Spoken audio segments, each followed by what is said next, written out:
I didn't see anything from Francine on the list. But So it's a Florida thing. Okay. Yeah. Well, thank you, John. You bet. We appreciate it. Okay. All right. We continue on with great guests coming to visit us today. We have Councilmember Lesli Harris, who's District B. I don't know why that was hard for me to say. And my voice cracking. District B is her district, and welcome. Come to Keller Williams. Yeah, absolutely. We're thrilled to have you here. And so we have a mutual friend in Ayame Dinkler, and Ayame said to me, are you tracking this Affordable Home Trust Fund vote that's coming up? And I said, I'm really not. So she said, oh, let me connect you. So here we are. Here we are. So tell us what the city's working on or what you're particularly pushing, because I hear this is really your baby here, to make affordable homes in Orleans Parish a thing. Sure. So it's actually supported by the entire city council. So we created a housing trust fund. It's the first of its kind. So it's already created by ordinance. And we've actually seeded $17 million into that housing trust fund. What it does is to support the creation of affordable rental housing, the maintenance of affordable and workforce rental housing, and the creation of home ownership opportunities. What is on the charter and up for vote in November is a dedication of funding, 2% of the city's general fund, to go year over year into this housing trust fund. So that means that it will always be supported no matter what, no matter who the administration is, no matter who the council is. It's a steady source of income going into a housing trust fund that would support the three areas: the creation of affordable rental housing, maintenance of affordable rental housing, and finally, home ownership opportunities. Okay, do me a favor. Pull your mic pack out and make sure the green light's on. Okay. Can y'all Just not hear me? they can hear, but I want to make sure we have a private online feed. I'm on mute. There you go. But we were getting some levels off of mine, so they could hear you probably just not well. Okay. And I'm going to. But we've got it fixed now. Yeah. So, I think when I hear affordable housing, and we work with everybody, right? We work with people that the number of calls that come here for Section 8 rentals that we struggle to deal with, to be just very honest, is disappointing. It's very high, and we're in a really tough bind because at one point we've got to be honest and say when we don't know something. That's part of our realtor ethics. Sure. And a lot of us never have been, the training is actually pretty thin. When we invite, turns out we were working for how long? Ken's not in here, but we've been trying to invite the Hanno chief to come speak to us, and now she's gone, and that kind of explains why she's been ignoring me. But I think that this accessibility thing, money's definitely one piece, but we know developers that actually are fine with having Section 8. I mean, that's not necessarily, look at Lori's face, it's not a dirty thing. In fact, it's great for a lot of properties and for a lot of people in this city. And let me just say this is not necessarily just Section 8. We specifically did not put affordability based on the government 80 to 120% AMI within the charter amendment or the ordinance that would become effectuated if the charter amendment passes. We've kept it flexible because, as we know, affordability varies depending on the income levels and the economy at the time. Mm-hmm. So somebody who's making 140% AMI, which not necessarily, they can't qualify for vouchers or any supplemental, they could tap into this money and tap into housing that is created by virtue of the Housing Trust Fund. The other thing that this does is that we understand that if the city invests its own money, and this really is the city reinvesting its own money, it's not a new tax, so you're not paying new taxes, it's money already in the general fund that goes in year over year, that we know that we can leverage private dollars. If we invest some money, then we see private money coming in as well. So there's like Kellogg and other people that are into affordable housing want to put up money as public-private partnerships or grants? Yeah, well, not even that, but local banks, for example. So we are about to leave here and go to the ribbon cutting for the Louisiana Firehouse. Do y'all know what that is? So the Louisiana Firehouse is an old firehouse, an old city firehouse on Louisiana Avenue. It's graffiti-laden, had been for a long time, was blighted, falling in. And so through a partnership between New Orleans Redevelopment Authority, Finance New Orleans, People's Housing Plus, they're renovating it to make it affordable housing units in the bottom and top, and then in the back a child care center. So this is exactly the type of thing and the type of investment, and we actually invested money in this as a city council. This is the type of project that could be invested and created throughout the city using funds like this. Right now we have a city council that is really invested in affordable housing. It's my jam. Housing is my jam. I love it. And we have other council members who love it as well. But guess what? Many of us are up for re-election, right? And we know that the administration changes year over year. So if you don't have a council in future years who cares about housing, you're not going to have the same level of investment as we have done this year. So that's why making a permanent fund, charter enshrined, is so important. And that's why I'm asking for your vote and for you to spread the word. Gotcha. So where did this idea come from? Did another state do this and we copied it? Yeah. We think the best things are ripped off. I know. Duplicate, improve, by the way. So that's not a dirty word around here. No. And listen, I'm an intellectual property attorney by trade, so I get, protecting ideas. But this is not a new idea. Cities like Pittsburgh have it, Austin, Chicago, Atlanta has one of the best ones. And what they're doing is leveraging state funds with private dollars in order to increase housing stock. The other thing that we think that this can do is help with things like fortified roofs. So not income dependent, but helping people get fortified roofs on their homes. And we were just talking about insurance. I heard you all talking about insurance. It's our conversation all day. All day, every day. If your neighbor has a fortified roof and you have a fortified roof, then theoretically everyone's insurance should go down. We get the complaints all the time where, like in my neighborhood, I live in Central City, my house is fine. Mm-hmm. My neighbor's houses, they're elderly folks who need critical repairs done. There's no money for those critical repairs, and they're falling into blight. If we can shore those two homes up, then my insurance goes down and their insurance goes down. And theoretically, everyone in the neighborhood should have better insurance rates and ratings. So this really raises all ships, and that's why it's so important that we I'm taking my political capital and going out to talk to you about it, because I think it's critical that we stabilize our housing stock and make sure that New Orleanians stay in New Orleans. That, I think, is one of the things we talk about all the time, is that our first priority is changing the U-Haul trend, which is more trucks need to be coming in than going out of Louisiana and New Orleans. So glad you all are on.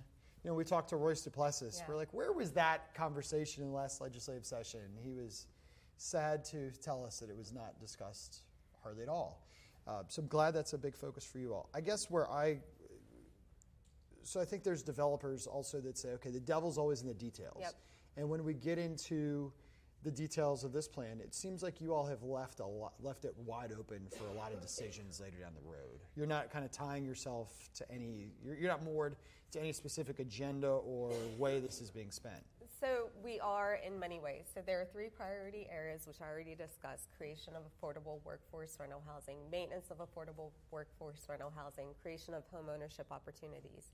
Those 3 priority areas, year over year, will get 15% dedicated no matter what of this money. 85% of the money will be flexible and will be administered by New Orleans Redevelopment Authority and Finance New Orleans, but guided by an advisory board that is appointed by city council members, one mayoral appointee, some advocacy groups as well, and they will advise how this money should be spent. The other 85% should be spent based on market trends. So right now we know there's an insurance crisis. Yeah. The focus could be on maintaining housing and home ownership opportunities by shoring up housing, fortified roofs. But if that changes in the future, and we know the trend needs to be on creating additional affordable rental housing or maintaining or repairing blighted housing in our city, which we know we have a lot of, then that advisory council would make that recommendation to the council, and then the council decides, okay, is that the right recommendation or not based on market trends. And how big of projects are you looking to take on? I know the NSA facility, Broadmoor's starting to do work over there, and that's going to be LIHTC, I believe. LIHTC, apartments. sat in JP Morrell's office as a disinterested third party, just saying as a friend, like, you all need to get this and just make it public housing. It does not work for any developer. They are, God bless you, Joe, but they're telling a story that no one's ever going to buy this thing and redevelop it. Sure. It just doesn't work. The numbers just don't work. Yeah. It's pretty simple math. So this is the thing. I think that we can have this housing trust fund, which is $15 to $20 million, and as you know, $15 to $20 million is not a lot of money. It doesn't go very far. It doesn't go very far.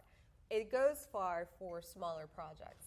For major projects, like for example, the redevelopment of Charity Hospital, we're going to have to come up with other money and braid that money together that is over and above this money that we're putting aside.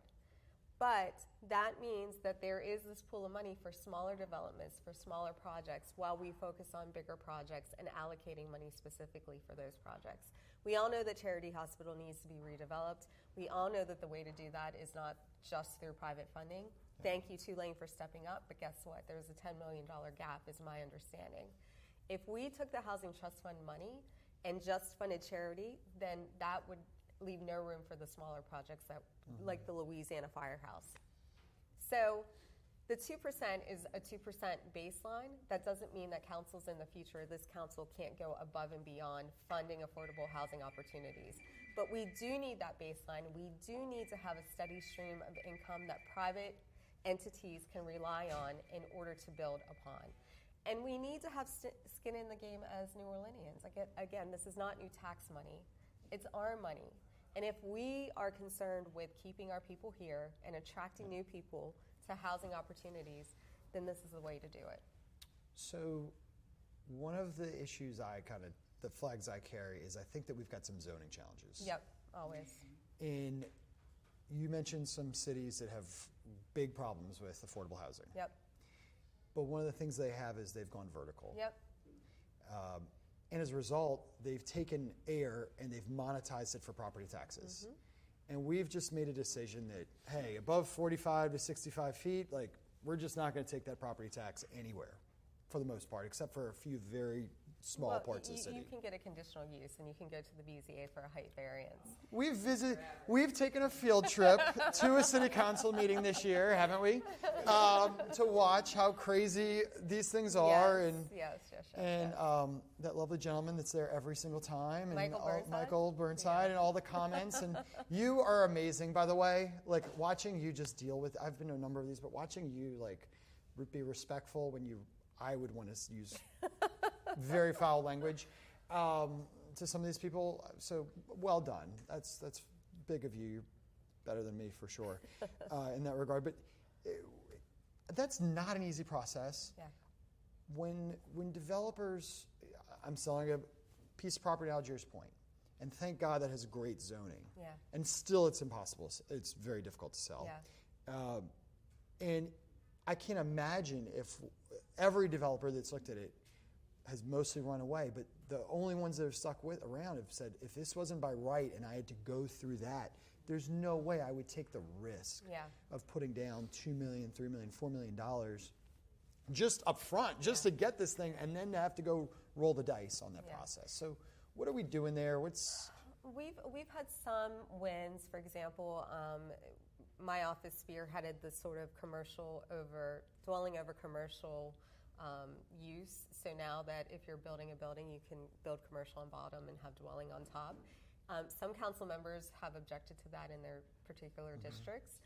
I think District B is primed for it because that's basically how District B was built, is to have commercial and multi-use within a zoning area.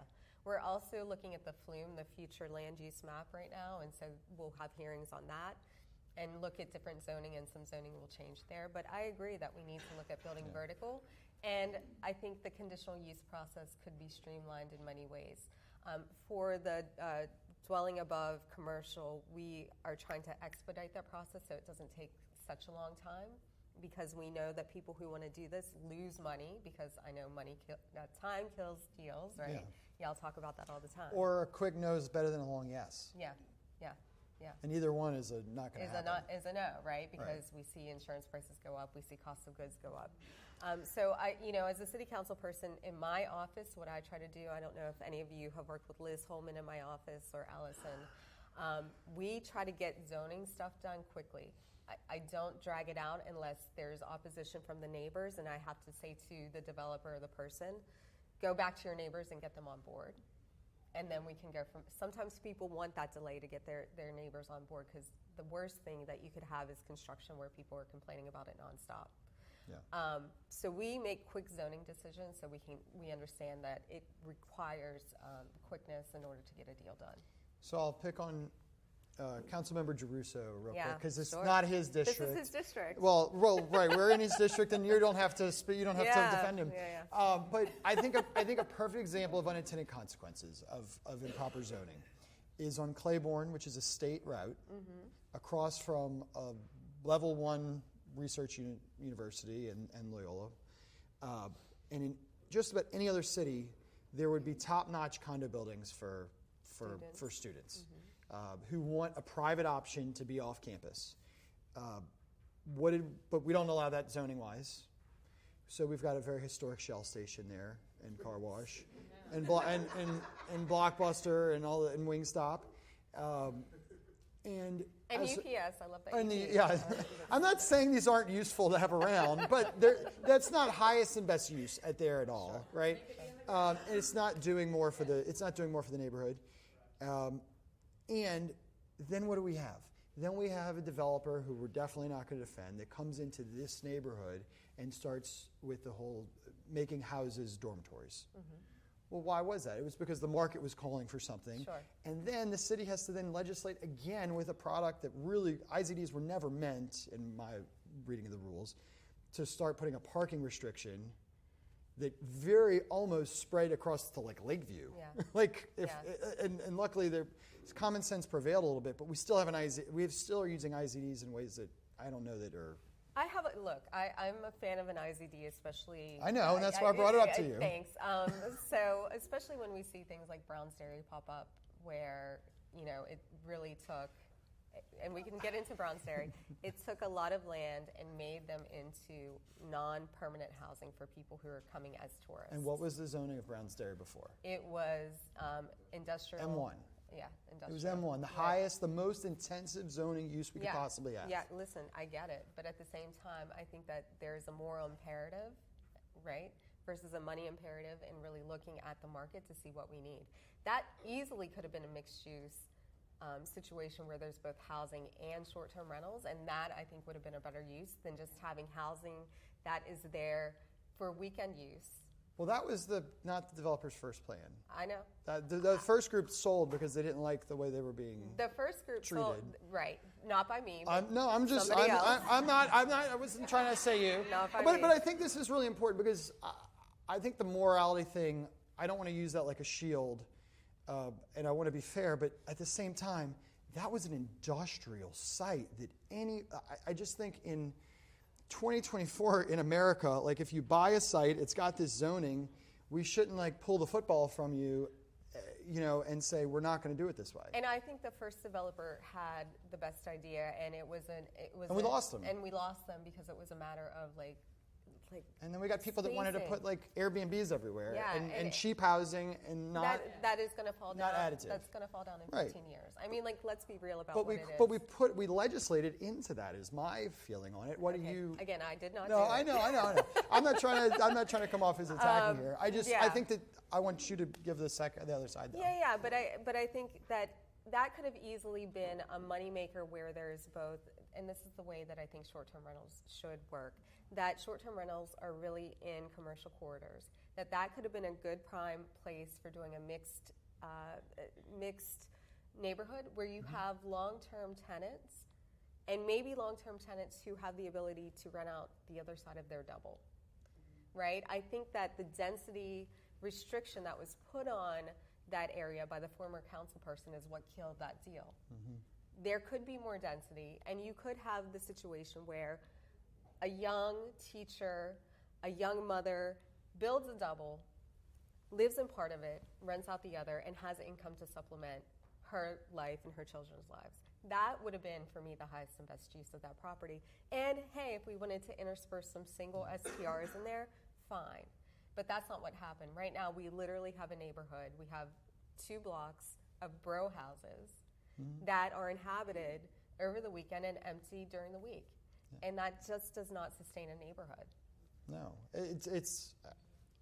we're in total agreement. I think that the complexity of all these issues, and then on top of that, being like, well, wait, how do we get here? How do neighbors also get to decide what should go somewhere? I mean, we were kind of laughing when we were listening to, we were at some of the RD&I, the final meeting, and maybe the final meeting, and it was the text amendment meeting, actually, not the final meeting. And it's interesting to hear a neighborhood. I get the desire for a grocery store. It's very nice to have a grocery store, conveniently located. But telling a person having no risk and telling somebody who's taking a ton of risk and really, Louis Larcella could just say, I'll just stay in Elmwood where it's easy. Yeah. I think it's good that we have people that are New Orleanians that care and are doing differently than a Dallas-based company would, and bringing in Dallas money, by the way. You have to put a grocery store there. We're going to be miserable. And I don't even like a driving range. Like, I'm not for it, but I am for choice and. Well, and I'm for housing. So you have to realize that driving range, the taxes. That's the demand generator. Right, that's the demand generator, and the taxes coming from the driving range fuels housing opportunities within that development. Right. Developer 101. The other thing I want to say is big wins in District B. We're getting 2 Trader Joe's, not just one. So when we talk about grocery stores, we're getting 2 Trader Joe's. Guess what? If we're getting 2 Trader Joe's, that means that the market study that Trader Joe's does, our markets are up. Get better. Sure. Right? Companies from outside New Orleans are looking at investing in New Orleans. And I think that they're doing it because they see the horizon. What we need to do is support the horizon by making sure, again, New Orleanians stay here, that they're not driven to Kenner, to Westwego, to the West Bank, and I'm sorry if anybody lives there, but I want to keep people close to Trader Joe's where they can walk to it. I want to keep people in Central City where they have been there and it's their traditional neighborhood. I want to keep people in Gertown, and the only way that we can do that is have some skin in the game as a city and support affordable and workforce housing, and that's why voting for the Housing Trust Fund is critical. Well, and I do want to applaud you publicly. I think that it was I'm sure it was a hard decision on the school coming down on the end of Ferret, but that was the right decision. That was not this historical structure the hill to die on for that much, good things coming to the city. So, I see a hand. Yeah, I was going to open up for questions. Go ahead, Lana. I have 2 questions. Yes, ma'am. I work with a lot of rentals, and I get a lot of calls from out of town. And people coming from out of the state, out of the town, just do not understand that we don't have traditional apartment buildings here. Yep. Second question, so these are kind of combined. What is the opposition to going up? And 2, how do we, as representatives of people needing housing, use our voice within the council and within the government to express, the real need? We need apartment buildings. Yeah. They might not be within the culture of New Orleans, but we need places for people to live because they want to come, and they don't understand, well, you have to live in this 200-year-old house with holes in the wall. Oh, absolutely. To move here. Yeah. We need apartments. I don't like apartment buildings, but I understand that that's vital to the growth of the city. So how do we use our voice to express that to the council and to the government to make some headway? So I think as we have these flume amendments come through and we have more hearings on the future land use maps, you can make your voice heard there. You can shoot an email your constituent, send me an email, copy Liz Holman in my office so that we have your voice. You can come to meetings. Anytime that you have a developer who's talking about building up, make sure you support them. I don't care if you're not an immediate neighbor. I mean, that holds weight if you're an immediate neighbor, but if you're an advocate, make sure you support that. We are seeing more apartment buildings around Tulane Avenue, and the Bio District, I think, is going to be ripe, also a location of a Trader Joe's, for building up. But I get it. I mean, I have friends from California who come here, and they're like, I don't want to live in a house that has holes in it. Sure. Or it's not a good part-time place. And it's not new. We're used to it, and I love it. That's why we live here. But there are people who really appreciate the newness of a new apartment building. Well, there's some parking lots that just aren't historic. Correct. There's just some places that we could say, Yeah. like something isn't. Let's build up. Is, right. All right, Lori, do you have a question, or were you just scratching your head? And, so, is there a way we can comment on things without having to go public on it? Because I got to tell you, there's one particular person in the Lower Garden District who is vicious and is one realtor trying to build a nice property ends up leaving the country over it, basically. Our office got that property sold, by the way. We'll talk names. But you know exactly who I'm talking about. But is there a way to improve this process so that, she's also a member of the media somehow, and was videotaping who was like clapping at different times during meetings. Is there a way to get you all comments that are private? Yes. Is it just as simple as an email to you before a vote? Yeah, I mean, listen, every email that we get is public record and can be accessed public record. If y'all want to have a community meeting, it's open to the public, and that's fine too. And sometimes you'll have people filming, as we did during the Topgolf discussion. If you just want to sit and have a coffee and express your opinion, I'm open to that too. So just reach out to us, reach out to my land use person. I have a great team, and we really try to do that. The other council members are open to that as well. So if you don't want to be public with your comment or have concerns, you can just talk to us. Okay. I'm just thinking, until we can fix the zoning issues, we're going to have a big problem with affordable housing, because even if somebody can go into that program and take a lot or put multi as opposed to single housing, it's going to be a fight. It's going to take them, and so we're back at square one.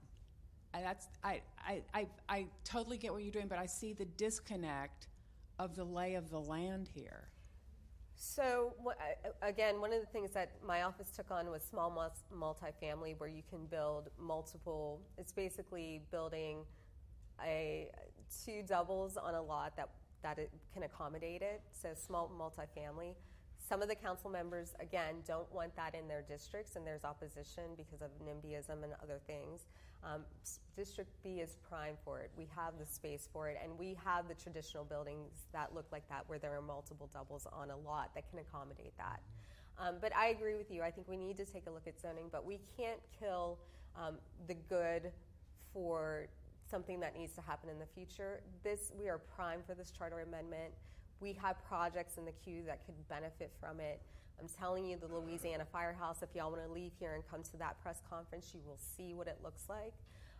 And so I think that we need this charter amendment to seed things going forward. I'm all for it. While You looking got it. at our zoning and ensuring that zoning is done correctly and done in line with other cities that are growing, like Austin. We're losing people to Austin, which is a traditional city that has outlying large developments, and I think that's something we should look at. Delta just added a flight to Austin every day from here to make it easier to get out of here. I mean, it aggravates me. Did the firehouse have to go through a zoning change for what you had to do there? It probably was the area's a mixed use. Everything in District B is like MU1, right? Mixed use development. It was, I think, an industrial that had to do an upzone to residential. But it's a pretty easy sell because nothing's there, right? I was just curious if neighbors came around and said. No, and the other thing about that area is that it's not, unfortunately, there aren't a lot of neighbors that are very active. Oh, okay. And so. NPP friendly? Yeah, NPP friendly, right? Is that a new term? Sure. We'll coin it here.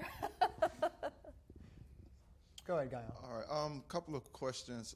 One around, how does like the partnership look with like the developer with the program that you're talking about? As far as, is it like a grant that the city gives, and I guess for like the first $17 million that you already have, like has that been distributed already, or how does that look? It has not. So we we gave $32 million to OCD, Office of Community Development, to fund projects that were already in the process and in the queue via NOFA. So they noticed the funding opportunity. These projects applied. $32 million that the council allocated went to fund those so that they could finish based on insurance and inflation and all the things. The current $17 million is just sitting there right now. because we don't have the structure in place that I'm discussing that would go into place if the charter passes, it's likely that the Office of Community Development will hold that money and issue NOFAs as they do traditionally, which means a noting of funding availability or opportunity. The structure that I'm putting in place, it would be Nora and Finance and the advisory committee putting out, again, NOFAs that people would apply for, and they would evaluate based on project. So the Louisiana Firehouse, that's exactly what happened. Through OCD, Nora Finance, and People's Housing Plus came together to develop this project. And the contractor is actually a DBE contractor, CSW. And they're, and amazing partnership, and it really can serve as a model. Am I answering your question at all?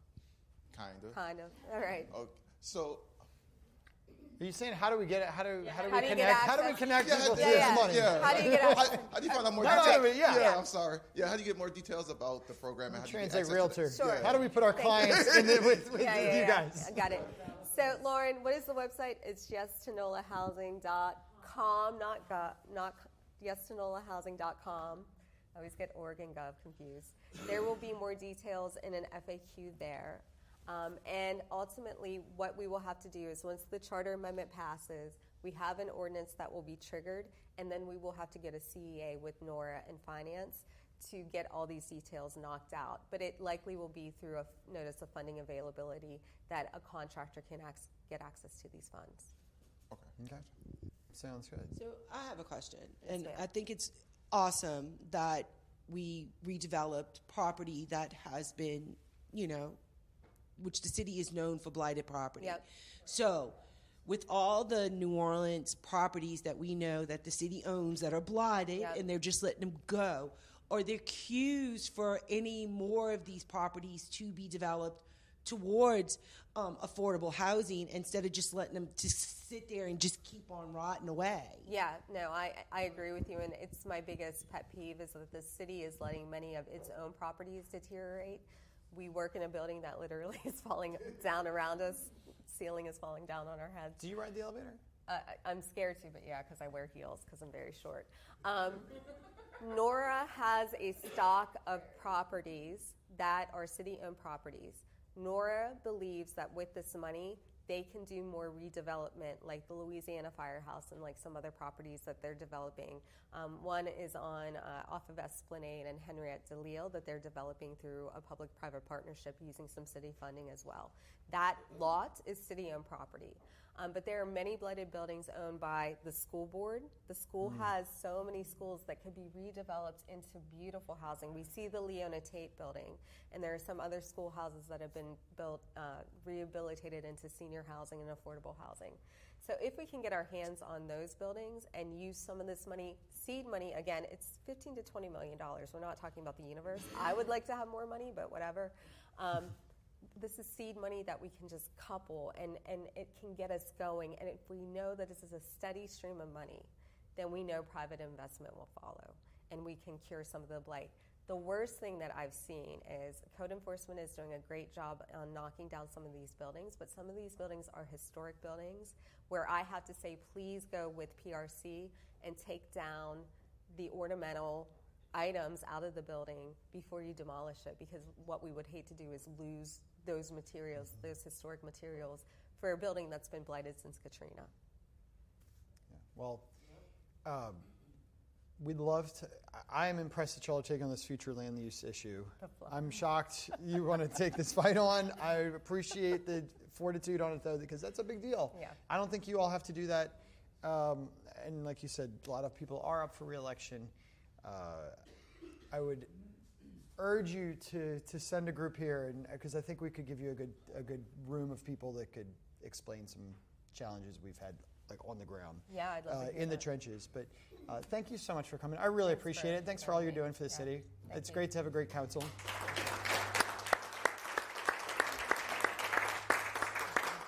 All right, we gotta pop on here. I love when we get a great guest.